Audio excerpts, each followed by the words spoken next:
अध्याय 961 9 प्राचीन तकनीकों का एक संयोजन। ये वाकई अफसोसजनक है। मैं संत लोक में प्रवेश करके लीगे के साथ उनसे मिलने की योजना बना रहा था, लेकिन मुझे कभी उम्मीद नहीं थी कि वे अपनी सारी शक्ति समाप्त कर देंगे। वे मौके पर ही मारे गए। ये वाकई दुखद है। ऐसी अफवाह है कि पैतृक तारामंडल पर रहने वाले कई युवा अभिजात वर्ग के लोगों ने उनकी याद में बलिदान अर्पित किए। उन्होंने उनके ताबूतों को 100 दिनों तक धोया, ऐसा कहा जा सकता है। वे सचमुच वफादार और धर्मी थे। ऐसे अस्तित्व कहीं देखने को नहीं मिलते। ये वाकई बहुत दुख की बात है। चाहे कुछ भी हो, अंततः उन्होंने मानव जाति की मदद की।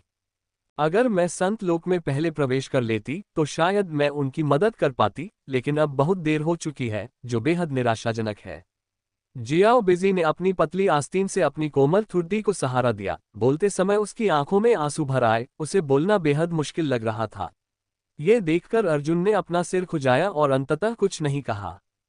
उसके सामने खड़ी यह नन्ही लड़की 100 साल से भी अधिक उम्र की लग रही थी, लेकिन उसने अपना पूरा जीवन साधना में बिताया था और संसार के रीति रिवाजों से अनभिज्ञ थी, इसलिए ऐसे भाव स्वाभाविक थे।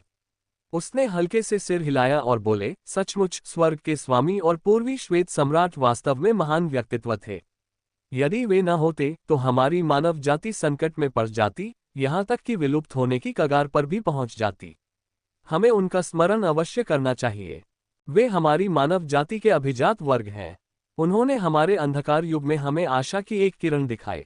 उनका उचित सम्मान किया जाना वास्तव में आवश्यक है। उसने बिना पलक झपकाए गंभीरता से बात की। सामान्य तौर पर यह सच था। स्वर्गिक दरबार के स्वामी और पूर्वी श्वेत सम्राट ने वास्तव में बहुत मदद की थी, न केवल परग्रही जाति के संतों का वध करके, बल्कि तारा में आकाश की असंख्य जातियों के कई युवा सदस्यों को भी मारकर। मानव जाति के लिए उनका योगदान वास्तव में महत्वपूर्ण था। बिल्कुल, उनमें से कई को शून्य में छिपे हुए मानव जाति के संतों और संत स्वामियों ने रोक दिया था। यही कारण था कि तारामंडल की असंख्य जातियों के पूर्वजों ने उन पर हमला नहीं किया। लेकिन ऐसा योगदान भी अपने आप में काफी महान था। 9वें स्वर्ग लोक का एक राजा 10 संतों को चुनौती दे रहा है। दुनिया में ऐसा करने की हिम्मत कौन करेगा? अगर वे ना होते तो मानव जाति के वे अभिजात वर्ग, जिन्होंने लंबे समय से लड़ने की इच्छा खो दी थी, वे विद्रोह करने और जवाबी हमला करने का साहस कैसे कर सकते थे? आगे, यदि कोई भी स्वर्गिक दरबार के स्वामी और पूर्वी श्वेत सम्राट का स्मरण नहीं करता, वे आस्था की अधिक शक्ति कैसे प्राप्त करेंगे? अर्जुन ने अपने होंठ सिकोड़ लिए और अंततः कुछ नहीं कहा। उसने अपने सामने बैठी व्याकुल युवती की ओर देखा। उसके होठों पर हल्की सी मुस्कान आ गई और उसने धीरे से पूछा, जियाओ बिजी, चूंकि तुम संत लोक में प्रवेश कर चुकी हो और ली गे अभी भी राजा लोक में है, तो क्यों न तुम ही मुझे कुछ उपदेश दो। ली गे केवल तारा में आकाश की असंख्य जातियों की साधना पद्धतियों का ही पालन करता है। उन्हें हमारी मानव जाति की खेती की विधियों के बारे में कुछ भी नहीं पता। आप इसे समझाएं तो कैसा रहेगा? मुझे मेकअप करना सिखाओ। वैसे भी तुम अभी अभी संत लोक में प्रवेश कर चुकी हो, तो अपना अनुभव साझा करो। ली गे, ये बहुत ही सरल मामला है। क्या आप पर अनेक नियम नहीं हैं? यदि आप तारामंडलीय आकाश की असंख्य जातियों की साधना विधियों का अभ्यास करते हैं, तो आपको बाहरी वस्तुओं पर निर्भर रहना होगा, कुछ लोगों का त्याग करना होगा, अपने नियमों को अपनी आत्मा में समाहित करना होगा, और फिर उन्हें प्रसारित करके अमर गुणों को जन्म देना होगा और संत बनना होगा। यदि आप मानव जाति की प्राचीन विधि का अभ्यास करते हैं, तो आपको अपने द्वारा सीखे गए नियमों को अपनी आत्मा में समाहित करके एक स्वर्णिम गोली बनानी होगी। यदि आप तलवारबाजी की तकनीकों का अभ्यास करते हैं, तो वह भी तलवारबाजी की गोली होगी। 9 महान नियम एक में समाहित हो जाते हैं और संपीड़न और संकुचन के माध्यम से वे निरंतर विभिन्न अमर गुणों का सृजन करते हैं। अंत में आप इन नियमों को एक संत के लिए 9 को एक में संघनित करके एक जादुई खजाने में भी बदल सकते हैं। बाकी बातों को ध्यानपूर्वक समझने की आवश्यकता है। संत बनने की हर किसी की यात्रा अलग होती है। उदाहरण के लिए मैं झपकी लेते समय अचानक ही इस विचार से प्रेरित हो गया। संत बनना उतना ही आसान है जितना खाना पीना। लेकिन ली गे अलग है। शायद उन्हें अवसर की कमी है। जियो बिजी ने आकर्षक ढंग से कहा। अर्जुन को भटकने से रोकने के लिए उसने केवल महत्वपूर्ण बिंदुओं पर ही बात की, बाकी बातों को छोड़ दिया। ये सुनकर अर्जुन की भौहें थोड़ी उठीं और उनके असंख्य नियमों से युक्त दाव शरीर में निरंतर ऊर्जा का संचार हुआ, जिससे उन्होंने संत लोक का अनुमान लगाया। वास्तव में उनके द्वारा अपनाई गई साधना विधियां स्वाभाविक रूप से संत लोक का वर्णन करती थीं, लेकिन उन्हें हमेशा कुछ अटपटा सा लगता था। चाहे वह उनकी साधना विधियां हो या प्राचीन विधि, सभी संत बनने के एक ही मार्ग की ओर इशारा करती थीं, मानो मछली और भालू के पंजों में से किसी एक को चुनना हो। लेकिन वह सब कुछ समाहित करना चाहते थे, अन्यथा अब तक वे संत लोक में प्रवेश कर चुके होते। वह इतने लंबे समय तक राजमहल में क्यों फंसा रहा होगा? और अब जियाओ बिजी की बातें सुनकर उसने अनजाने में एक संभावना का अनुमान लगाया। वह आश्चर्यचकित हुए बिना नहीं रह सका। सामने खड़ी महिला को देखकर उसके होठों पर मुस्कान आ गई। ये बेहद उपयोगी प्रतीत होता है। मैं संत लोक में प्रवेश करने के लिए एकांतवास में जाने की तैयारी कर रहा हूँ। जियाओ बिजी, तुम बाहर पहरा दे सकते हो। हालांकि मानव जाति और तारा में आकाश की असंख्य जातियों के बीच लड़ाई काफी हद तक समाप्त हो चुकी है, फिर भी यह बेहद खतरनाक है। इस क्षेत्र में सबसे शक्तिशाली केवल दिव्य शक्ति स्तर पर है। यदि कोई राजा स्तर की शक्ति अंदर घुस आए तो वे इस दुनिया को पूरी तरह से नष्ट कर सकते हैं। सावधानी के तौर पर अंततः मदद की आवश्यकता है। उन्होंने धीमी आवाज में कहा। उनकी आंखें थोड़ी बंद थीं, स्पष्ट रूप से वे फिर से एकांत में जाने की तैयारी कर रहे थे। ये दृश्य देखकर जियाओ बिजी हिचकिचाई, लेकिन अंततः कुछ नहीं बोली। उसने हल्के से सिर हिलाया, प्रणाम किया और फिर प्रकाश की एक लकीर में रूपांतरित होकर वहां से गायब हो गई, स्पष्ट रूप से इस स्थान की रक्षा करने के लिए चली गई। वहां कम से कम 30 अरब मानव जाति के सदस्य निवास करते थे। 100 साल बीत चुके थे। केवल बलवान लोग ही अतीत में मानव जाति की उत्पत्ति के विनाश के दृश्य को जानते थे। नई पीढ़ी को इस तरह के इतिहास की जानकारी नहीं थी, इसलिए वर्तमान युग में कोई चिंता नहीं थी। और इस तरह के रुझान के तहत जियाओ बिजी अत्यधिक सतर्क रही। अर्जुन के एकांतवास में दूसरों को बाधा पहुंचाने से रोकने के लिए उसने घातक संरचना की एक परत तैयार की। जो कोई भी उसकी सीमा में घुसने की हिम्मत करेगा, उसे नष्ट करने के लिए वह अपनी पूरी शक्ति का प्रयोग करेगी। और उस व्यक्ति को जाते हुए देखना। अंततः अर्जुन धीरे धीरे शांत हो गया। उसने ध्यान से अपने शरीर की जांच की और पाया कि उसकी आभा पहले की तरह ही प्रबल है, जिससे उसके होठों पर हल्की सी मुस्कान आ गई। अतीत में उसने तारों भरे आकाश में युद्ध किया था और उसकी दीर्घकालिक सफलता का कारण अपनी साधना को दबाकर अपने साथियों में सबसे शक्तिशाली बनने का प्रयास करना था। अब वह पूरे रास्ते में कई कष्टों से गुजर चुका था और प्राचीन विधि का अभ्यास करने के साथ साथ अंततः उसने राजा क्षेत्र के 7वें स्वर्ग में प्रवेश किया, इस युग के प्रकाश नियम और अंधकार नियम को संघनित किया और उसकी आत्मा में 9 महान नियम उत्पन्न हुए। अंततः वह राजा के सबसे समृद्ध काल में प्रवेश कर चुका था, 9वें स्वर्ग लोक में पहुंच चुका था। यदि उसने प्राचीन विधि का उपयोग करके संत लोक में प्रवेश करने की तैयारी में जानबूझकर स्वयं को पुनः न दबाया होता, तो शायद वह इस समय तक खजाने का संचय करके संत लोक में प्रवेश कर चुका होता। पर तब भी प्राचीन विधि के माध्यम से संत लोक में प्रवेश करना अंततः अत्यंत कठिन था। सौभाग्यवश वह अराजकता के नियम को नियंत्रित करता था। इसमें दुनिया की हर चीज समा सकती थी। जियाओ बिजी के स्पष्टीकरण के बाद अंततः उसे कई छिपे हुए रहस्य पता चले, विशेषकर प्राचीन विधि के माध्यम से संत लोक में प्रवेश करने की विधि। अंततः उसे काफी कुछ पता चल गया। अब उसकी आंखें थोड़ी बंद थीं।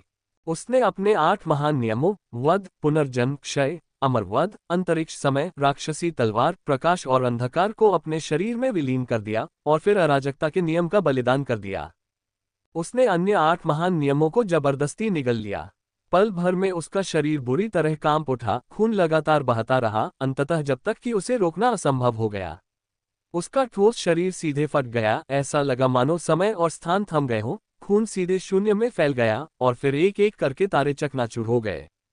इस तरह के रुझान के तहत उसने दांत पीसते हुए सब कुछ दांव पर लगा दिया, लेकिन अफसोस, जो नियम कभी उसका पालन करते थे वे अब भयंकर संघर्ष कर रहे थे, उसके शरीर को नष्ट कर रहे थे, अराजकता के नियम में एकीकृत होने को तैयार नहीं थे। Boom boom boom boom. अध्याय 962। क्या भाग्य का पुत्र एक महान औषधि है। 9 महान नियम निरंतर शून्य में घूम रहे थे। अर्जुन का रक्त और ऊर्जा पारे की तरह उमड़ रही थी, मानो कोई विशाल गर्जना करता हुआ सागर हो जिसकी गूंज पूरे ब्रह्मांड में सुनाई दे रही हो। वह स्वयं एक अत्यंत क्रूर और विशालकाय अजगर के समान था और हर सांस के साथ वह इस अंतरिक्ष की ऊर्जा को लगभग पूरी तरह से अवशोषित कर रहा था। यदि उसके संत शरीर से उत्पन्न अमर तत्व न होते तो शायद वह वहीं दुखद रूप से मर चुका होता। 9 महान नियम इतने शक्तिशाली थे कि इन नियमों का उपयोग करके संत बनना लगभग असंभव था। ये जानना सर्वविदित है कि स्रोत विधि का प्रत्येक अंश अत्यंत हिंसक होता है। साधारण स्वर्ग के चुने हुए लोग स्रोत विधि का उपयोग करके संत बनने की योग्यता भी नहीं रखते, जब तक कि वे असाधारण रूप से शक्तिशाली न हो, और तब भी इन विधियों का उपयोग करके संत बनना मृत्यु के समान होता है। इसलिए कई अत्यंत शक्तिशाली प्रतिभावान लोग संत बनने के लिए मुख्यतः साधारण निम्न स्तरीय विधियों का उपयोग करते हैं, और शत्रुओं का सामना करते समय केवल सहायक के रूप में स्रोत विधि का प्रयोग करते हैं। हालांकि अर्जुन अब अलग है। उसमें अपार महत्वाकांक्षा है। वह दुनिया का सबसे शक्तिशाली संत बनना चाहता है। इसलिए उन्होंने कुछ समय पहले ही किंग मार्क्विस नाइन्थ हेवन में अपनी जगह बनाई। उसने तुरंत अपनी आभा को स्थिर कर लिया, और उन्होंने मौके पर ही एक महत्वपूर्ण सफलता हासिल कर ली, और यह पहले से ही अनुमानित था। उसे सफलता मिलने की संभावना लगभग न के बराबर है। जी हाँ, यही स्थिति थी। अर्जुन का जबरन आध्यात्मिक उन्नति का प्रयास न केवल विफल रहा, बल्कि एक या दो बार नहीं, बल्कि कई बार विफल हुआ। उसका शरीर लगातार फटता रहा, खून और अंग चारों ओर बिखर गए, और उसका एकांत साधना स्थल लगभग पूरी तरह से नष्ट हो गया। स्थानिक और लौकिक उथल पुथल हर जगह व्याप्त थी। साधारण सम्राट और शक्तिशाली लोग जो यहाँ आने का साहस करते, वे तुरंत नष्ट हो जाते। वह भी असहनीय पीड़ा सह रहा था। उसकी आत्मा निरंतर विनाश के कगार पर थी, फिर भी उसने हिम्मत नहीं हारी। एक बार असफल होने पर वह 10 बार प्रयास करेगा, 100 बार असफल होने पर वह 1000 बार प्रयास करेगा। अराजकता का नियम सब कुछ समाहित कर सकता है और सब कुछ निगल सकता है। उन्हें विश्वास नहीं था कि उनके नियंत्रण में अन्य कानून आसानी से आत्मसमर्पण नहीं करेंगे। बिल्कुल, सफलता की संभावनाओं को बढ़ाने के लिए नियमों को परिष्कृत करते समय उन्होंने स्वाभाविक रूप से अपने असंख्य नियमों वाले दांव शरीर का उपयोग नियमों के भीतर की हर चीज को निरंतर समझने के लिए किया। जब तक उनकी समझ पर्याप्त गहरी थी, उन्हें विश्वास था कि वे असफल नहीं होंगे। मेरी साधना की गति अब दूसरों की तुलना में करोड़ों गुना तेज है। सेंट तक पहुंचना तो बस समय की बात है। मेरी जीवन शक्ति अविश्वसनीय रूप से दृढ़ है। सामान्य राजा मार्क्विस 9वें स्वर्ग के प्राणी 15 बार शरीर नष्ट होने के बाद भी मृत्यु के भय से पूरी तरह से हार मान लेते हैं, लेकिन मैं अलग हूँ। मेरे शरीर में 9 महान मूल नियम समाहित हैं, विशेष रूप से यिन जियोजू द्वारा प्रदत्त समय नियम, जो लगभग समय को उलट सकता है। मैं करोड़ों बार मर सकता हूँ। इन दोनों के मेल से जब तक मैं कोशिश करता रहूंगा और गलतियां करता रहूंगा, अंततः मुझे सफलता मिल जाएगी। उसने धीमी आवाज में कुछ बुदबुदाया। उसकी निगाहें गहरी थीं, और साथ ही इस विशाल और असीम ब्रह्मांड में इसी क्षण 1 दर्जन संत स्वामियों की आकृतियां प्रकट हुईं। उनकी आभा प्रचंड थी, और वे आपस में ही लड़ रहे थे, जिसके परिणामस्वरूप होने वाला विनाश लगभग पूरे ब्रह्मांड को प्रभावित कर रहा था। उनके युद्धों के कारण अनगिनत जातीय समूह मौके पर ही नष्ट हो गए। चारों ओर हताशा भरी गर्जनाएं और लाशें बिखरी पड़ी थीं। लेकिन फिर भी उन्होंने सब कुछ नजरअंदाज कर दिया। वे लगभग पूरी ताकत लगा रहे थे। कर्म के स्वामी, मानव जाति विनाश के कगार पर है। बस आज्ञाकारी होकर मर जाओ। भविष्य के कारणता संत स्वामी ने भयावह मुस्कान बिखेरी। ये सुनकर भाग्य के 7वें बालक ने तिरस्कार से होंठ सिकोड़े आगे देखते हुए उदासीनता से कहा, तुम्हारा एक मिशन है, भाग्य के प्रत्येक बालक को अपने नेता के सेवन के लिए एक महान औषधि में परिवर्तित करना।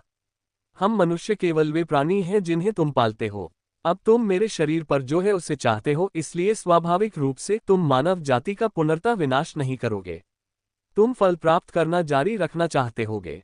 मानव जाति का विनाश कैसे हो सकता है? अगर मैं गलत नहीं हूं तो पिछले कुछ चिल्ड्रन ऑफ डेस्टिनी भी तुम्हारे ही हाथों मारे गए थे, है ना? वह कारणता नियम को नियंत्रित करता था। उसका शरीर घावों से ढका हुआ था, और वह गंभीरता से बोलता था। पूरी तरह नहीं। नियति के 3 बच्चे इस ब्रह्मांड में मारे गए। हमें कार्रवाई करने का समय नहीं मिला। खासकर वे जो आपकी मानव जाति के हाथों मारे गए, ये सचमुच क्रूरता थी। आंतरिक कलह के दौरान अनगिनत संत मारे गए। हम फसल काटने की तैयारी कर रहे थे, लेकिन फल गायब हो गए। हमने उस समय मानव जाति का नरसंहार किया था। अन्य प्राणी वास्तव में हमारे हाथों नष्ट हो गए। वे वाकई एक बेहतरीन दवा साबित हुए। कारणता विरासत में पाने वाले से यही उम्मीद की जाती है। सचमुच बुद्धिमान गुरु की इच्छा यही है कि तुम्हारा भाग्य तुम्हारे शरीर पर अंकित हो। तुम्हें मारने के बाद मैं सहर्ष कारण कार्य संबंध को स्वीकार कर लूंगा। सामने खड़े सभी दर्जन भर सेंट लॉर्ड्स ने एक साथ उपहास किया।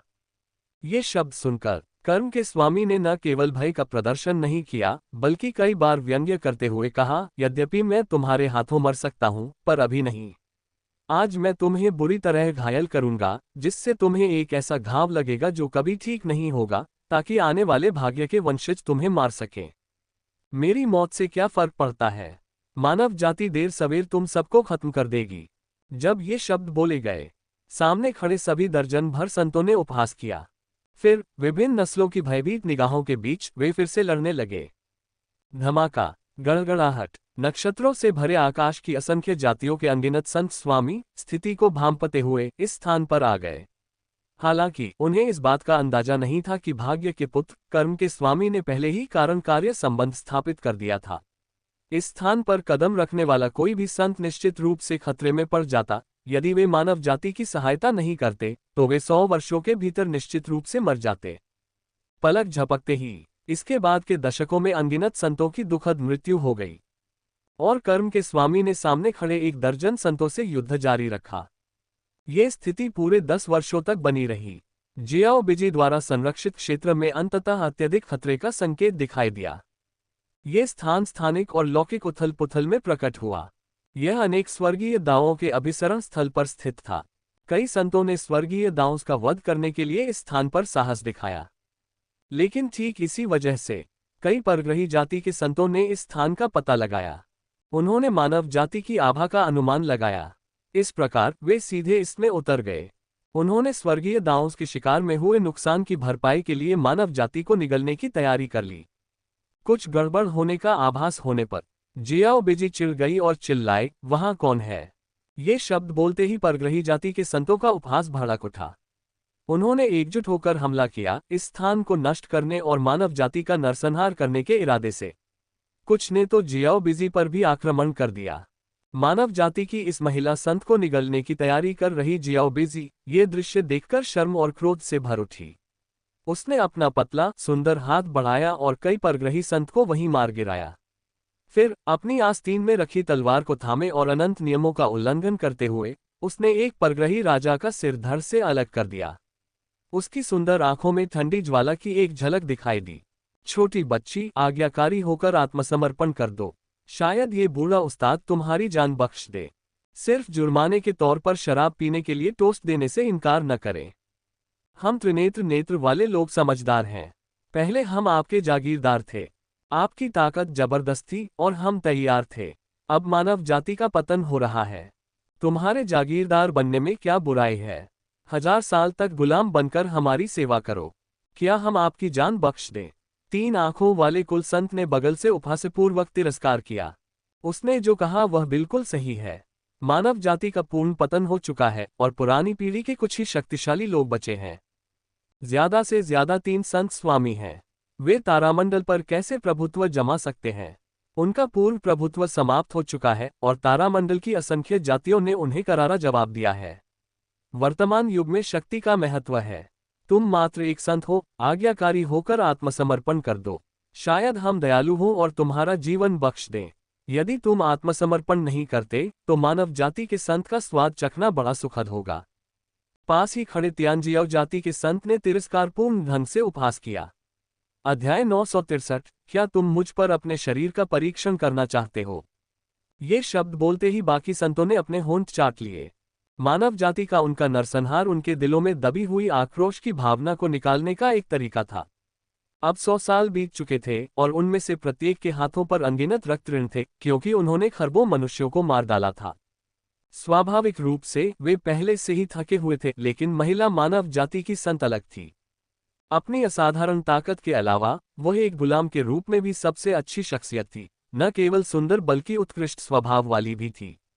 यदि उसकी हत्या कर दी जाती है तो उससे प्राप्त होने वाली सहज दाव राइम स्वाभाविक रूप से अत्यंत समृद्ध होगी और साधना में सहायक हो सकती है। वे इतनी उत्कृष्ट सामग्री की लालसा क्यों नहीं करेंगे? लेकिन उसने अपने भाग्य को स्वीकार करने से हठपूर्वक इनकार कर दिया और अब भी अपने दांत पीस रही थी। वह शून्य में पहरा दे रही थी, अकेले ही अपने पीछे मौजूद सैकड़ों अरब मनुष्यों की रक्षा कर रही थी। उसकी खूबसूरत आंखों में उदासीनता और ठंडेपन का एक हल्का सा भाव झलक रहा था।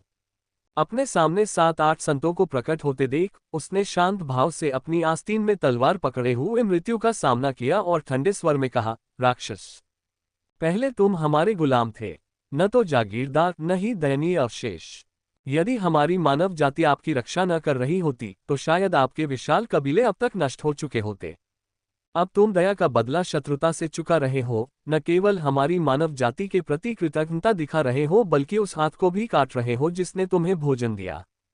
तुम तो सरासर जानवर हो, मैं भला इन तुच्छ जानवरों के सामने कैसे झुक सकता हूँ। आज ये रखेल तुम कृतघ्न लोगों को मार डालेगी ताकि हमारे योद्धाओं की वीर आत्माओं को शांति मिल सके।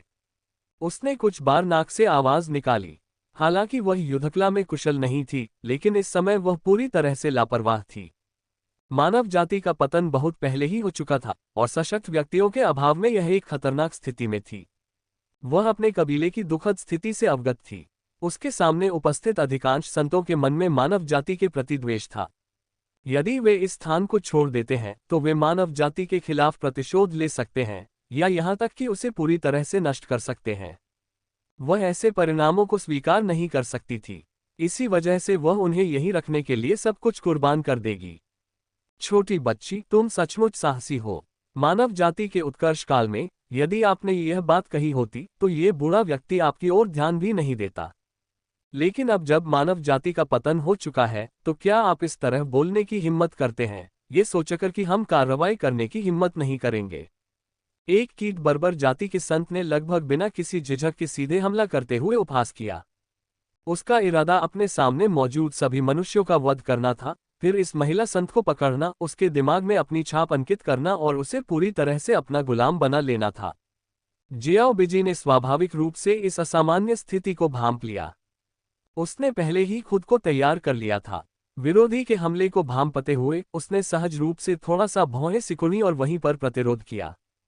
चाहे कुछ भी हो, अंततः उसकी साधना प्राचीन पद्धति पर आधारित थी, उसकी शक्ति अविश्वसनीय थी जो उसके समकक्षों में बेजोड़ थी। यदि विरोधियों की संख्या इतनी अधिक न होती तो वह उन्हें आमने सामने की लड़ाई में ही मार गिराती, तो फिर वह वहां क्यों हिचकिचाती। अब विरोधी को हमला करते देख वह स्वाभाविक रूप से उनके इरादों को समझ गई। उसने तुरंत ही अनगिनत कानूनों का उल्लंघन करते हुए उपहास किया। पलक झपकते ही यह जगह पूरी तरह से ढह गई। उसने अपनी आस्तीनें लहराईं जिससे अरबों मनुष्य तारों के प्रकाश से ढक गए। फिर वह अकेले ही आगे बढ़ी और 7 या 8 संतों पर बलपूर्वक हमला कर दिया। Boom boom boom boom. दोनों पक्षों ने अनेक तकनीकों का इस्तेमाल किया, लगभग अपना सब कुछ झोंक दिया। हर तरह के कानून लगातार लागू किए जाते रहे जिससे दुनिया में लगभग सब कुछ नष्ट हो गया। अराजक ऊर्जा लगातार अतिप्रवाहित होती रही। जियाओ बिजी बेहद दृढ़ निश्चयी थी। हालांकि उसके पास युद्ध का अनुभव नहीं था, फिर भी लड़ाई के दौरान उसने एक एलियन जाति के संत का कंधा काट दिया और यहां तक कि कई संतों के सिर भी कुचल दिए। यदि उनमें अमरता का तत्व न होता तो शायद वे इस समय तक दुखद रूप से मर चुके होते। ऐसी स्थिति में सामने खड़े 7-8 संतों ने आखिरकार उसकी बात को गंभीरता से लिया। उनके चेहरे पर पहले जो चंचल भाव थे वे गायब हो गए और उनकी जगह तीव्र हत्या की मंशा ने ले ली। उन्हें उम्मीद नहीं थी कि मानव जाति में अभी भी इतनी शक्तिशाली सत्ता मौजूद होगी। उन्होंने सोचा था कि वह महज एक विलक्षण प्रतिभा है जो ग्रीनहाउस में पली बढ़ी है, लेकिन उन्हें उसकी खेती की विधि इतनी दुर्जय होने की उम्मीद नहीं थी। हालांकि उसके पास युद्ध का अनुभव नहीं था, फिर भी वह अपने साथियों में अद्वितीय थी। यदि उसे युद्ध का अनुभव होता तो क्या वह उन्हें आसानी से मार नहीं सकती थी।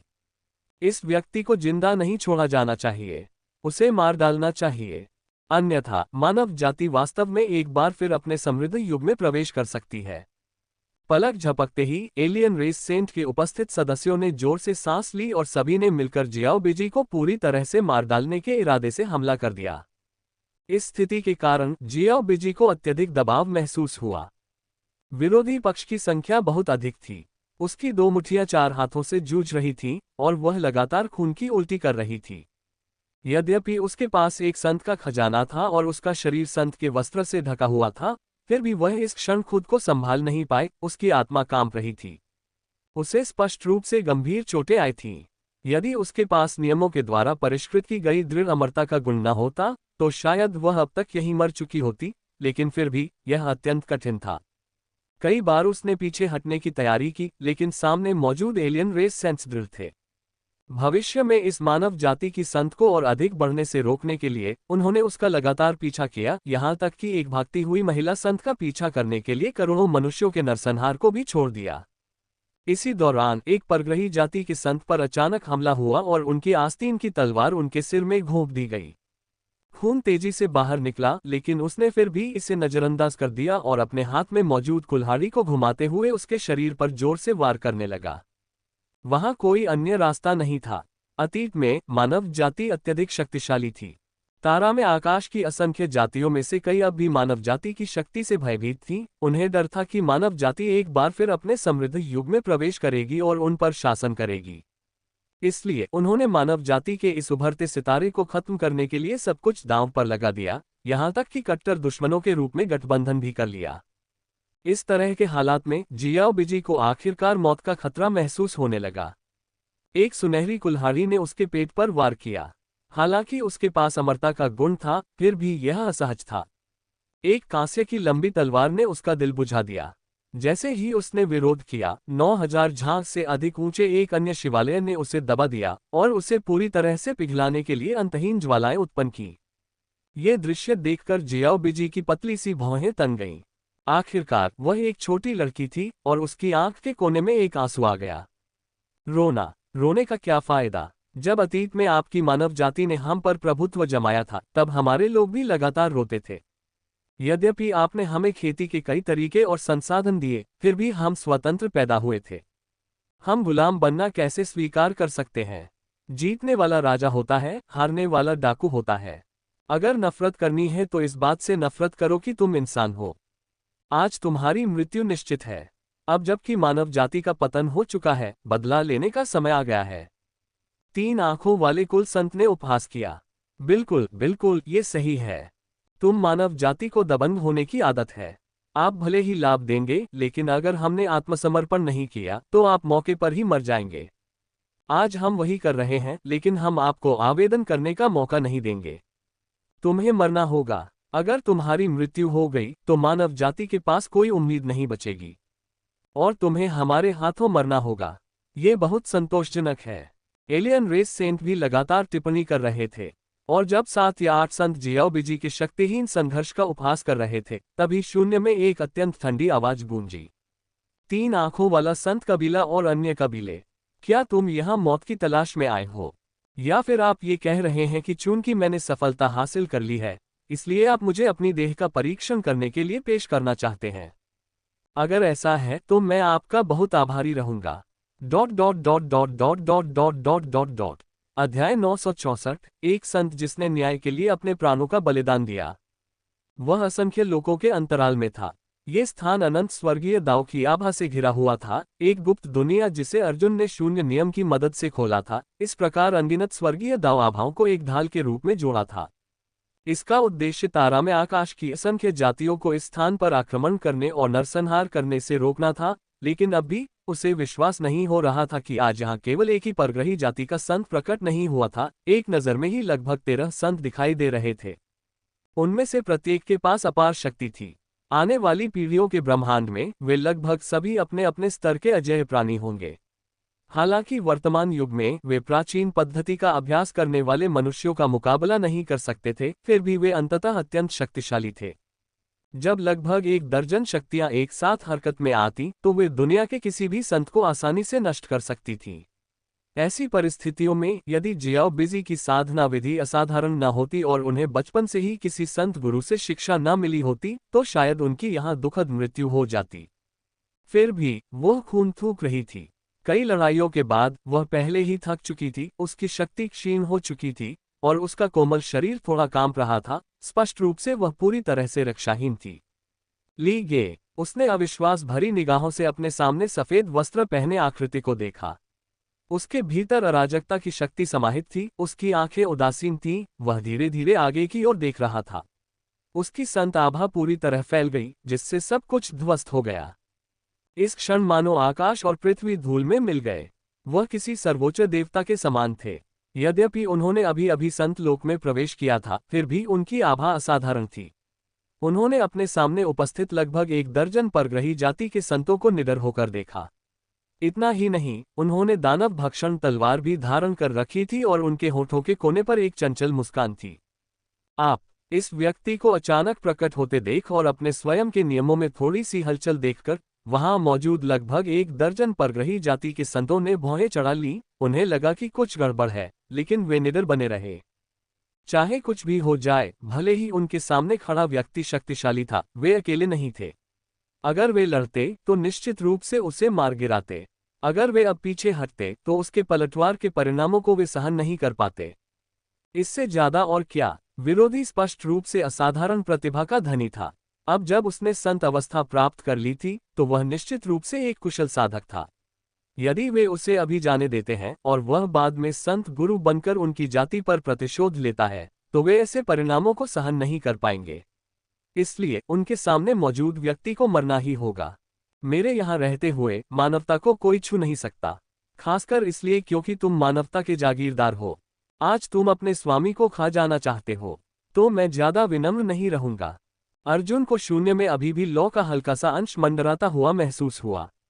उसने अपनी भौहें ऊपर उठाई, ये जानते हुए कि कुछ समय पहले अगर उसने कार्रवाई न की होती तो जियाओ बिजी पर उससे पहले मौजूद लगभग 1 दर्जन संतों द्वारा पहले ही दुखद हमला हो चुका होता, और इस तरह उसकी मौके पर ही मौत हो गई। लेकिन अब जब वह प्रकट हो चुका था तो उसे इसकी परवाह नहीं थी। उसने एक कदम आगे बढ़ाया और जबरदस्ती अपनी बांह तोड़ दी। चटकने की आवाज के साथ हड्डियां टूट गईं और खून बह निकला। इसका कारण सरल था, उसने अनगिनत बार प्रयोग किए थे और उसका शरीर लाखों बार विस्फोटित हो चुका था, ताकि वह अपनी भविष्य की विधि और प्राचीन विधि दोनों के माध्यम से संत बनने की राह पर आगे बढ़ सके। अगर उसकी आत्मा इतनी दृढ़ न होती तो शायद अब तक उसकी दुखद मृत्यु हो चुकी होती। लेकिन अगर वह सफल भी हो जाता, तब भी इस समय उसकी हालत ठीक नहीं थी। उसकी अनगिनत हड्डियां गल चुकी थीं, लगभग नष्ट हो चुकी थीं। हालांकि उसने कुछ हद तक चोट से उबर लिया था, फिर भी उसकी हालत बहुत खराब थी और उसे अपने शरीर को ठीक करने के लिए समय चाहिए था। तथापि अब तारा में आकाश की असंख्य जातियों के लगभग 1 दर्जन संतों ने इस स्थान पर आक्रमण कर दिया था। उसे वास्तव में अपने सामने मौजूद लोगों से निपटना ही था, अन्यथा यदि मानवता का नरसंहार हुआ तो इससे उसकी चोटों से उबरने में निश्चित रूप से बाधा आएगी। अपनी टूटी हड्डियों को पुनर्जीवित होते हुए और अपने शरीर के भीतर अमर तत्व को लगातार प्रकट होते हुए महसूस करते हुए, अंततः शून्य में एक संत भुजा को बलपूर्वक संघनित करते हुए उसने बिना किसी संकोच के अपने सामने मौजूद संतों की ओर देखा। यद्यपि उसने तुरंत कोई क्रिया नहीं की, फिर भी शून्य में निलंबित नियम उसी क्षण चकनाचूर हो गए। चलो जमकर लड़ाई करते हैं। तुम यहाँ खास तौर पर इसलिए आए हो ताकि मैं अपनी तलवार का परीक्षण कर सकूं।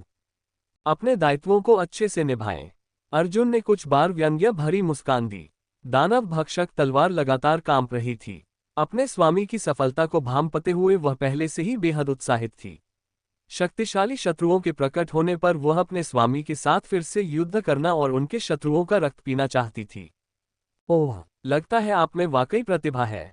मुझे आश्चर्य है कि आप कौन सा नियम अपनाते हैं जिससे हमारे शरीर थोड़े कांप जाते हैं। ये सचमुच दुर्लभ है। लेकिन आपको अभी अभी सफलता प्राप्त करनी चाहिए थी और आपकी साधना में कुछ गड़बड़ हो गई है। अगर कुछ अप्रत्याशित नहीं हुआ तो केवल अपनी ताकत से आप हमारा मुकाबला नहीं कर सकते। आपका लहजा बहुत घमंडी है और आप सचमुच यहीं मर सकते हैं। हम मानवता पर दया नहीं दिखाएंगे। उस विशाल शून्य में उपस्थित लगभग 1 दर्जन परग्रही संत एक दूसरे की ओर देखकर एक साथ मुस्कुराए। वे मानवता से बेहद सावधान थे।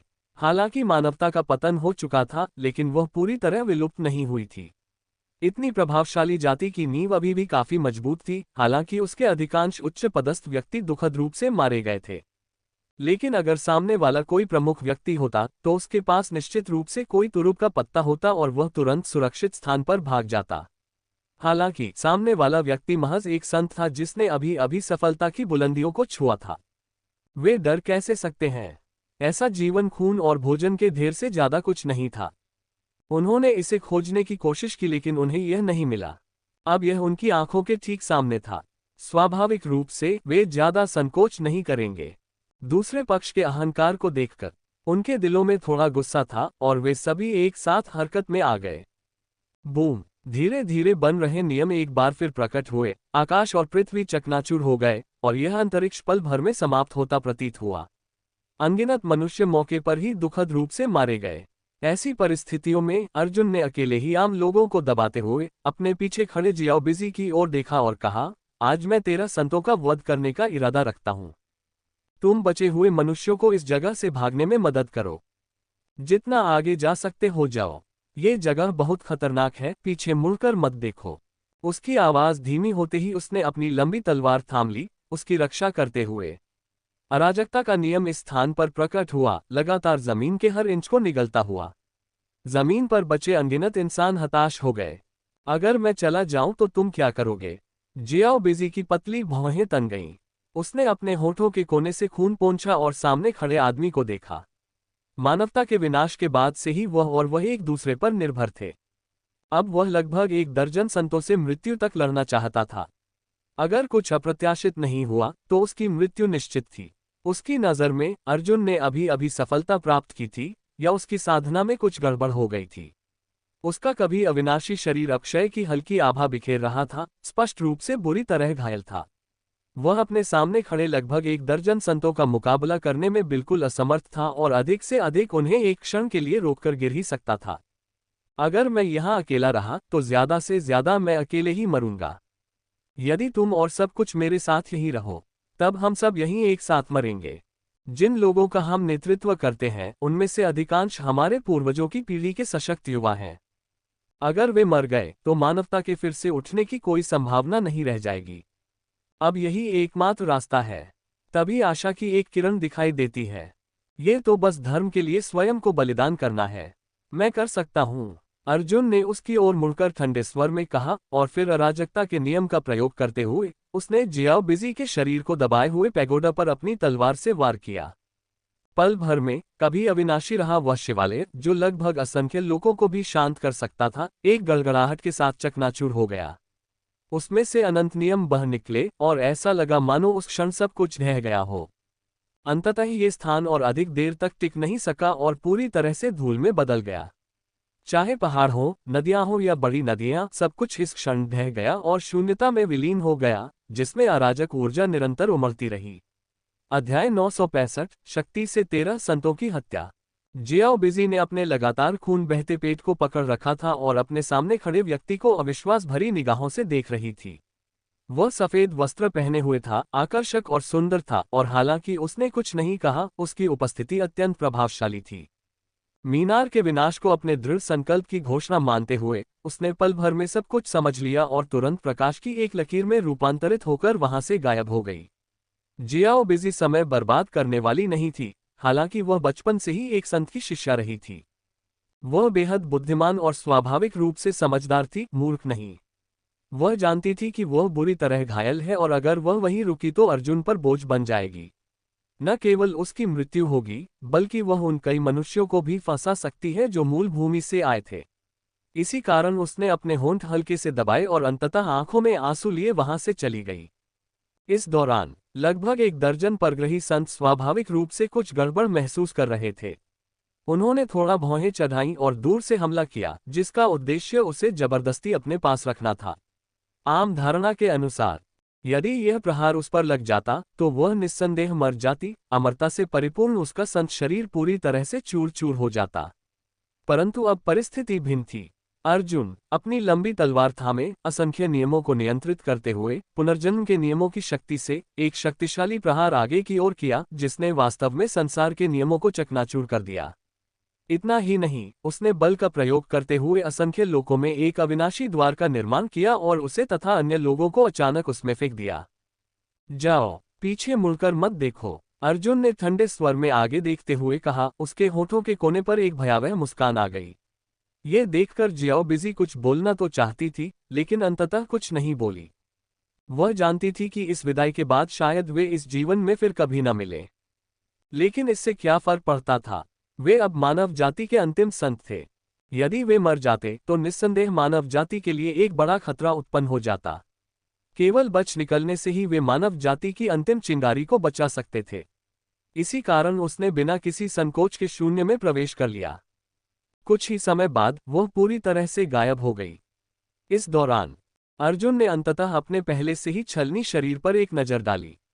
वह जानता था कि उसका शरीर सामने खड़े लगभग 1 दर्जन परग्रही जाति के संतों का परिणाम था, जिन्होंने उसे क्षण भर के लिए विचलित होते देख उस पर अपने नियम लागू कर दिए थे। उन्होंने उसकी हड्डियों को लगभग चूर चूर कर दिया था और उसका शरीर लगातार दर्द से तड़प रहा था, लेकिन उसने जरा भी डर नहीं दिखाया।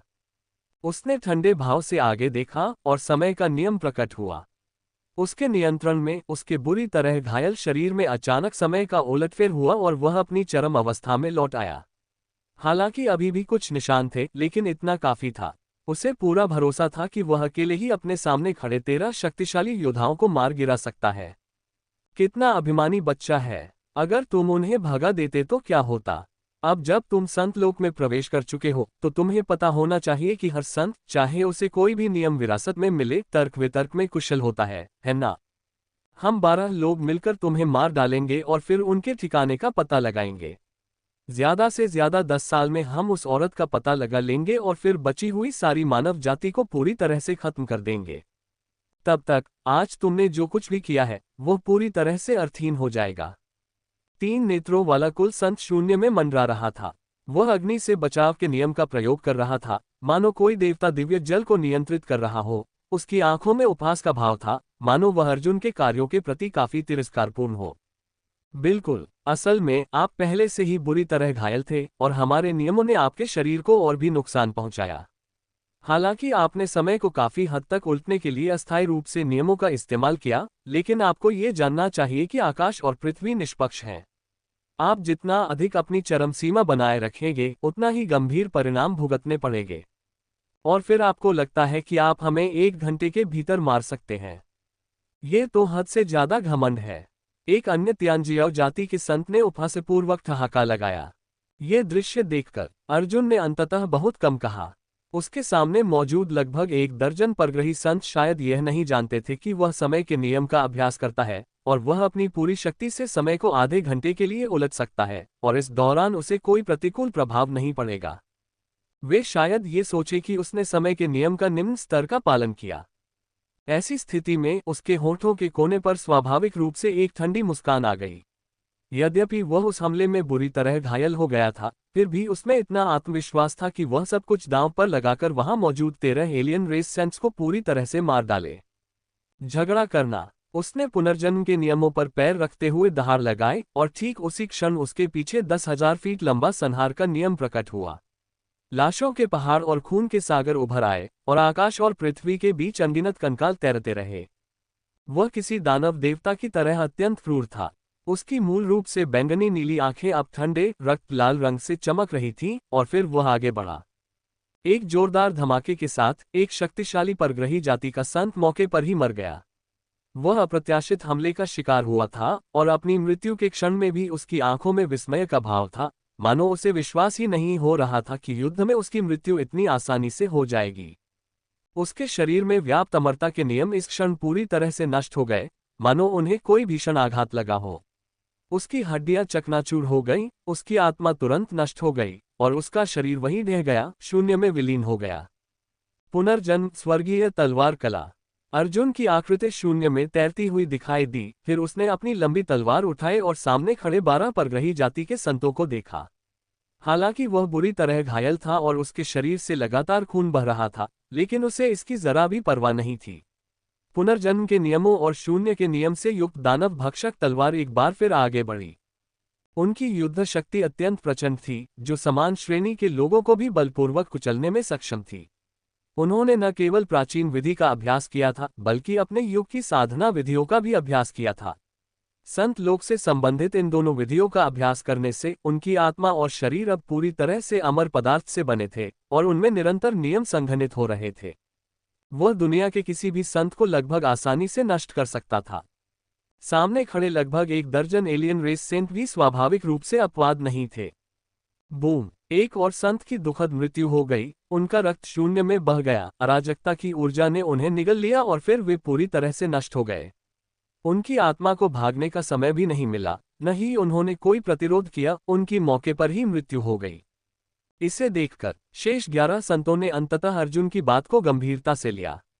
उन्होंने कभी कल्पना भी नहीं की थी कि संत लोक में प्रवेश कर चुका यह मनुष्य इतना शक्तिशाली होगा। वे नहीं जानते थे कि वह किन नियमों का अभ्यास कर रहा था। उसका शरीर पुनर्जन्म के नियमों में परिवर्तित हो गया था और उसके पीछे लाशों के पहाड़ और खून के सागर फैले हुए थे। उसके तरीके अत्यंत निर्मम थे। मात्र 15 मिनट में उसने 2 संतों को मार डाला था।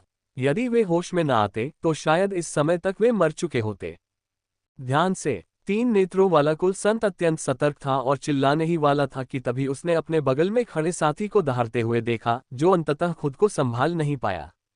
अपनी पूरी ऊर्जा के साथ वह आगे बढ़ा, लेकिन इस क्षण उनका मूल रूप से अत्यंत शक्तिशाली शरीर धराशायी हो गया। एक भयानक राक्षसी ऊर्जा से भरी एक लंबी तलवार उसके सीने में घुस गई। उसकी अविश्वास भरी निगाहों के सामने अचानक उसकी आत्मा में नियमों की एक अंतहीन धारा प्रकट हुई, जिसने उसके शरीर में सब कुछ नष्ट कर दिया, फिर उसके शरीर के भीतर मौजूद अमर गुणों को बुझा दिया और उसकी आत्मा को निराशा में डुबो दिया। नहीं, मृत्यु के क्षण में उस संत ने पीड़ादायक चीख मारी। उनकी आवाज शोकपूर्ण थी, मानो उन्होंने किसी अत्यंत भयानक यातना को सहा हो। पल भर में वे पूरी तरह से धूल में मिल गए। अध्याय 966। पवित्र रक्त की एक बूंद समस्त जीवन को नष्ट कर देती है। किसने सोचा होगा कि भविष्य की विधियों को प्राचीन विधि के साथ मिलाकर साधना करने और संत लोक में प्रवेश करने से इतनी शक्ति प्राप्त हो सकती है। दुर्भाग्य से इसके लिए आवश्यक योग्यता बहुत अधिक है। यदि मेरे पास विशेष शारीरिक शक्ति न होती तो संत लोक में प्रवेश के दौरान मेरी दुखद मृत्यु हो गई होती। इसके अलावा इसके लिए आवश्यक संसाधन बहुत विशाल हैं, जो तीनों लोकों में लगभग सब कुछ समाप्त कर देते हैं। आखिरकार इसके लिए संत के शरीर से ऊर्जा की आवश्यकता होती है। मैं तुम सबको यूं ही धूल में नहीं मिला सकता। असंख्य लोकों की गहराई में अर्जुन ने अपने हाथ से दानव भक्षक तलवार से खून पोंछा। अपने शरीर में हल्की सी कपकपी और असहनीय दर्द महसूस करते हुए वह अनजाने में एक हल्की शांत मुस्कान प्रकट करने से खुद को रोक नहीं पाया। उसने धीरे से उन 10 परग्रही जाति के संतों की ओर देखा जो पहले से ही पूरी तरह सतर्क थे। जब वे उसका बचाव कर रहे थे तब उसने बिना किसी झिझक के एक बार फिर अंतरिक्ष समय के नियम का प्रयोग किया। वह शून्य में प्रकट हुई प्रकाश की एक हल्की सी किरण में परिवर्तित हो गया और फिर 10 संतों की भयभीत निगाहों के सामने उसने एक और प्राणी का वध कर दिया। इस समय तक उसके पीछे का वध नियम अत्यंत सघन हो चुका था और उसकी शक्ति कई गुना बढ़ गई थी। उसका रक्त पारे की तरह बह रहा था, मानो वह एक विशालकाय अजगर हो। हालांकि उसका दिल धीरे धीरे धड़कता था, फिर भी वह एक विशाल पर्वत की तरह था। हर धड़कन से शून्य लगातार कांपता रहता था, मानो एक ही धड़कन पूरी दुनिया को नष्ट कर सकती हो। वह एक सर्वोच्च देवता के समान था। उसकी एक ही नज़र से 10 परग्रही संत असीम भय से भर जाते थे। ये किस तरह का जीवन है? मानव जाति का पतन तो पहले ही हो चुका है, तो फिर भी ऐसे दिव्य निर्वाचित व्यक्ति की क्या आवश्यकता है? उनकी साधना विधियां हमारी विधियों से भिन्न हैं। वे अत्यंत उच्च प्रतिभा पर निर्भर करते हैं। कम प्रतिभा वाले लोग संसाधन संचित नहीं कर सकते और इस जीवन में कभी संत लोक में प्रवेश नहीं कर सकते, जो एक बहुत बड़ी कमी है। लेकिन उच्च प्रतिभा वाले, उनमें से प्रत्येक अत्यंत शक्तिशाली प्राणी होता है, लगभग अपने समकक्षों में अजेय। फिर भी हमारे सामने जो प्राणी है वह असाधारण प्रतिभा का धनी है। वह इतना शक्तिशाली क्यों है? असंभव। जब मैं जवान था तब मैंने मानव जाति के शक्तिशाली योद्धाओं से लड़ाई लड़ी थी और जानता था कि वे कितने दुर्जयी हैं, लेकिन किसी ने भी इतनी जबरदस्त शक्ति नहीं दिखाई जो अपने ही स्तर के सभी योद्धाओं को परास्त कर दे। फिर भी उसके पास इतनी ताकत नहीं होनी चाहिए। वह लगभग एक साधारण संत स्वामी जितना ही शक्तिशाली है। अगर यही सिलसिला जारी रहा तो हम सचमुच एक एक करके हार जाएंगे और शायद यही दुखद रूप से मर भी जाएंगे। हम उसे हम सबको मारने नहीं दे सकते। हमें सतर्क रहना होगा। वह समय और स्थान के निम्न नियमों का अभ्यास करता है, जिससे उसका बचाव करना लगभग असंभव हो जाता है। सुरक्षित रहने के लिए हमें एक दूसरे के करीब रहना चाहिए। जैसे ही वह कोई हरकत करेगा, हम तुरंत जवाबी हमला करेंगे। शायद उसे मारने का एक छोटा सा मौका हो, अन्यथा हम उसका मुकाबला करने में बिल्कुल असमर्थ हैं। बिल्कुल सही। इस व्यक्ति ने अभी अभी सफलता प्राप्त की है। हालांकि वह शक्तिशाली है, लेकिन वह अपने नियमों का आसानी से उपयोग नहीं कर पाएगा। चलो मिलकर काम करते हैं। जैसे ही वह कोई हरकत करेगा, हम तुरंत उसका मुकाबला करेंगे। वह निश्चित रूप से हमारे हाथों मारा जाएगा और उसकी साधना में भी कुछ समस्या है। उसकी शक्ति कुछ हद तक कमजोर हो गई है। हम उसकी चोटों का फायदा उठाकर उसे पूरी तरह से खा जाएंगे। खतरा जितना बड़ा होगा, लाभ भी उतना ही अधिक होगा। इतनी शक्तिशाली हस्ती, उसके द्वारा विकसित नियम साधारण नहीं होने चाहिए। शायद उसका एक नियम कोई सामान्य नियम नहीं, बल्कि पौराणिक मूल नियम हो।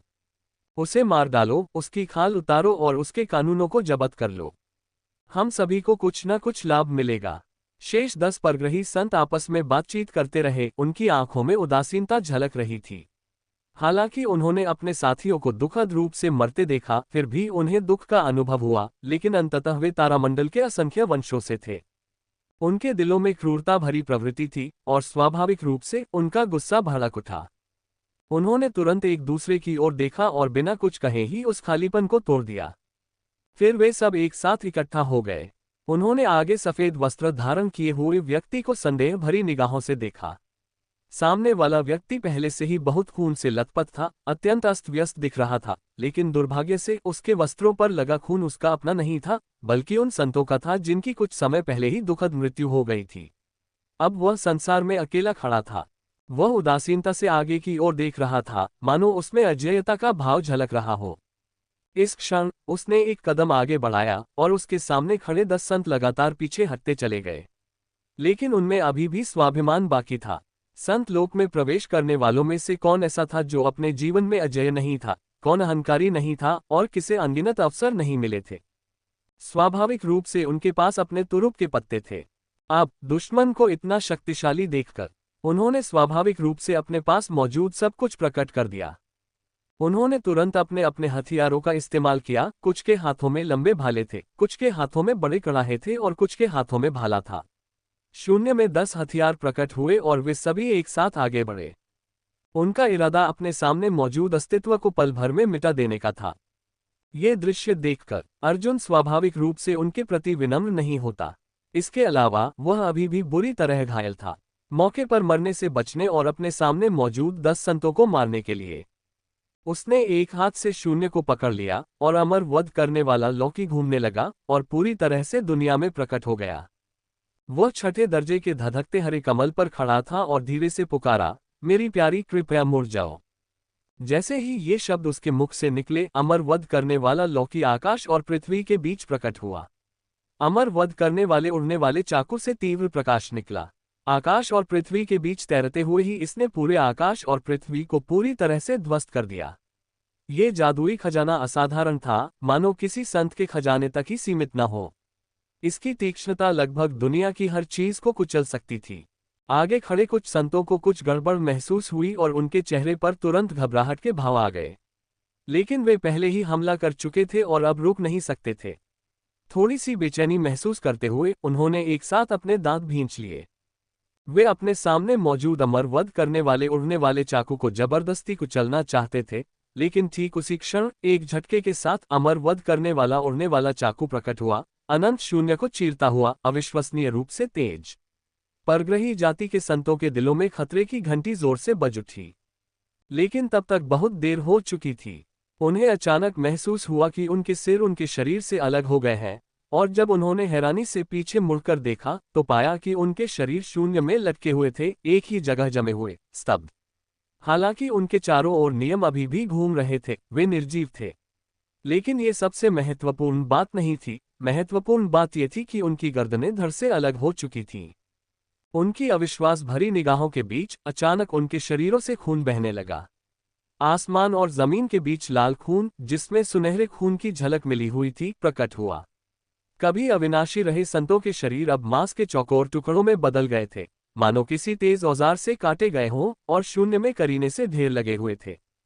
दृश्य बेहद भयावह था। ये देखकर यद्यपि उनके सिर ही बचे थे, फिर भी उनमें भय और अत्यधिक घबराहट का भाव उत्पन्न हुआ। उन्होंने एक साथ अपना सिर घुमाया तो पाया कि आकाश और पृथ्वी पर एक तीव्र आभा छा चुकी थी।